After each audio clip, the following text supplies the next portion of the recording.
Olá, nós vamos prosseguir o nosso curso de Geografia e hoje nós vamos falar de um tema muito importante para o seu vestibular. É um tema que aparece com frequência, o relevo, especialmente o relevo brasileiro.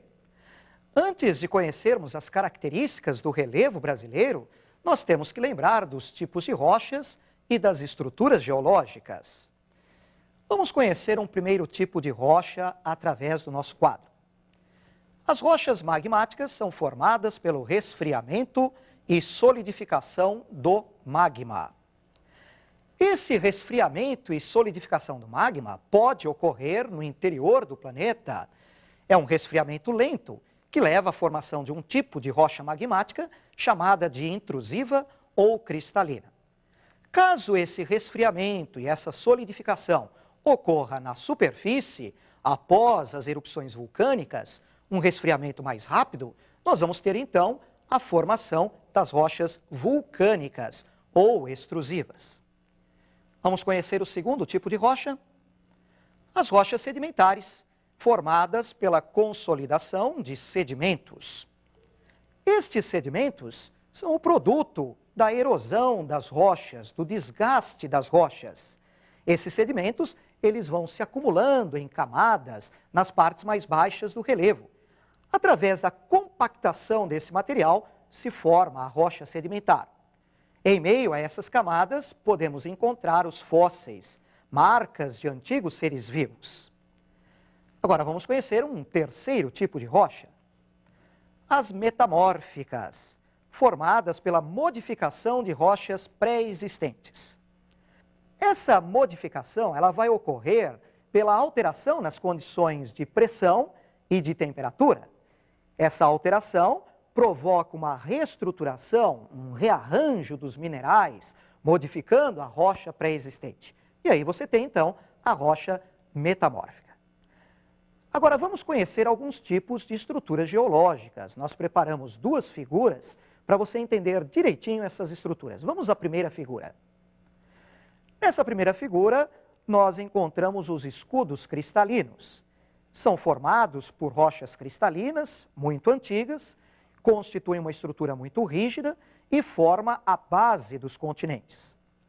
Esses escudos podem aparecer na superfície, e aí eles serão chamados de núcleos cristalinos. Eles ocorrem em áreas planálticas. E encontramos aí também as bacias sedimentares. Essas bacias sedimentares são formadas, como já vimos, pelo acúmulo de sedimentos nas áreas mais baixas do relevo. E elas vão aparecer com frequência em depressões e principalmente em áreas de planícies. Essas estruturas geológicas que você acabou de conhecer são muito comuns no Brasil. Agora nós vamos conhecer um outro tipo de estrutura geológica. Vejam a figura. Os dobramentos são formados por pressões laterais em pacotes de rochas sedimentares. Essas rochas dobradas formam montanhas e as montanhas agrupadas formam as cordilheiras. A porção superior da dobra, a porção convexa, é chamada de anticlinal. E a porção inferior, a porção côncava, é chamada de sinclinal. Esse sinclinal, evidentemente, forma os fundos de vales. Você pode perceber as encostas das montanhas chegando aos anticlinais. Os dobramentos modernos, que deram origem às grandes cordilheiras, a Cordilheira dos Andes, o Himalaia, os Alpes, esses grandes dobramentos se formaram no período terciário da Era Cenozoica. Mas o Brasil não sofreu a atuação desses dobramentos modernos. O Brasil, portanto, não tem esse tipo de estrutura geológica. E como é o relevo brasileiro? Se nós falarmos em características gerais, podemos lembrar que é um relevo, na sua base, de formação muito antiga. A base é formada por um escudo cristalino muito antigo e estável. E, superficialmente, formações sedimentares, depósitos de bacias sedimentares. O relevo brasileiro já foi muito desgastado pela erosão. Apresenta altitudes modestas, não possui áreas vulcânicas ativas e não apresenta os dobramentos modernos. No nosso relevo, são muito comuns os planaltos, as planícies e as depressões. Vamos conhecer o mapa do relevo do Brasil? Vejam, nós podemos verificar nesse mapa as planícies, que são poucas, os planaltos, já com grande destaque, e também as depressões, cobrindo boa parte do território brasileiro. Esse relevo brasileiro, ele pode ser subdividido em várias unidades. Durante a aula de hoje, nós vamos dar destaque para algumas unidades mais importantes. Vamos procurar destacar 2 planícies, 2 planaltos e 2 depressões para vocês. Vamos voltar ao mapa, portanto, e vamos conhecer 2 planícies. Nós temos aí a planície litorânea e a planície amazônica. Na planície litorânea, que é estreita, alongada, nós temos algumas interrupções. Alguns costões rochosos interrompem a continuidade da planície litorânea. São as chamadas falésias ou barreiras. A planície amazônica acompanha o curso do rio Amazonas e de alguns dos seus afluentes, formada por terrenos sedimentares de origem fluvial e marinha. Essa planície amazônica, ela pode ser didaticamente compartimentada em 3 níveis. Vamos conhecer esses 3 níveis da planície amazônica através de uma figura? O nível mais baixo, junto aos rios, recebe o nome de planície de várzea e está permanentemente alagada. Numa porção um pouco superior, os tesos, que sofrem alagamentos durante a época das cheias dos rios.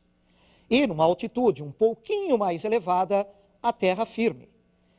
Essa planície de terra firme não sofre alagamentos. Quanto aos planaltos brasileiros, a primeira coisa que podemos lembrar é que eles apresentam formas de relevo muito variadas, muito diversificadas. Nós vamos conhecer 2 deles. Vamos voltar ao mapa, então.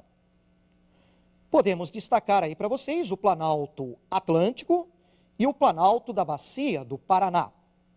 No Planalto Atlântico, uma forma de relevo característica, importante, são os mares e morros. Esse planalto, ele é formado por superfícies onduladas, muito erodidas, muito desgastadas, cobertas originalmente pela Mata Atlântica, pela floresta tropical. No Planalto Atlântico, também encontramos algumas escarpas formando serras, como, por exemplo, a Serra do Mar, ou então a Serra da Mantiqueira. No caso do Planalto da Bacia do Paraná, uma forma de relevo típica é a cuesta, erroneamente identificada como serra, por exemplo, a Serra de Botucatu, no interior de São Paulo. Nas cuestas, nós observamos 2 camadas de rochas. Numa porção inferior, uma camada sedimentar, de arenito, e, superficialmente, uma camada de rochas vulcânicas, o basalto. O basalto, quando decomposto, dá origem ao solo de terra roxa. É um solo muito fértil, muito importante para a agricultura. Vamos conhecer agora 2 depressões do Brasil. Vamos voltar ao mapa. Quanto às depressões, podemos destacar a depressão sertaneja e a depressão periférica. Essa depressão sertaneja e que acompanha também o Vale do Rio São Francisco, ela é caracterizada por superfícies muito aplainadas, rebaixadas, localizadas entre serras e chapadas. A forma de relevo, chapada, é comum no Brasil, na região do sertão nordestino e na porção central do território brasileiro. A depressão periférica, ou depressão periférica da borda leste da bacia do Paraná, ela é importante pela ocorrência de jazidas de carvão mineral, especialmente no sul de Santa Catarina, no Vale do Rio Tubarão. Essa depressão é composta por terrenos sedimentares e metamórficos. Muito bem, é importante também, depois de nós conhecermos todo esse relevo brasileiro, lembrarmos de algumas outras questões importantes sobre esse relevo, não só do Brasil, mas do mundo como um todo também, e de alguns aspectos geológicos. Nós preparamos algumas questões que nós vamos analisar e vamos complementar esse conteúdo de relevo que é muito importante para o seu vestibular. Então, vamos ver a primeira questão que nós preparamos. O que são os agentes endógenos e exógenos que atuam sobre o relevo? Esses agentes atuam tanto na construção quanto na modificação do relevo. Os agentes endógenos atuam a partir do interior da crosta. Eles envolvem, por exemplo, as atividades vulcânicas, o deslocamento das placas tectônicas e o choque entre elas, ou então as atividades sismológicas, os terremotos. Os agentes exógenos atuam a partir da superfície do planeta. Inclui, por exemplo, a ação dos ventos, das chuvas, da água dos rios, dos mares e até dos seres vivos. Vamos verificar a nossa segunda questão. Por que o Brasil não é afetado por terremotos violentos? Os terremotos violentos ocorrem no contato entre as placas tectônicas, em grandes falhamentos geológicos ou nos dobramentos modernos.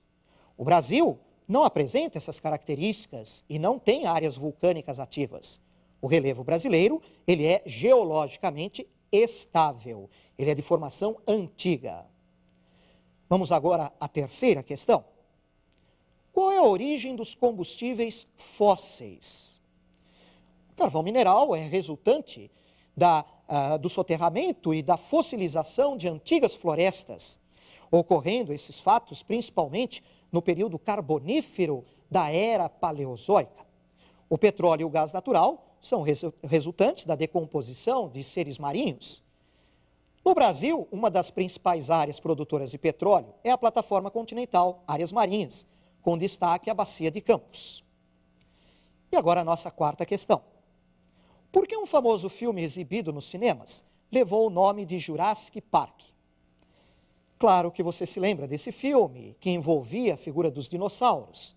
Os dinossauros viveram no período jurássico da era mesozoica. A extinção dos dinossauros ocorreu no final da era mesozoica. Seres humanos e dinossauros não coexistiram. Os seres humanos apareceram posteriormente, durante a era cenozoica. Muito bem, nós vimos alguns aspectos importantes, evidente que você precisa estudar muito bem esse assunto, tá, para o seu vestibular, e nós nos vemos na próxima aula. Até lá!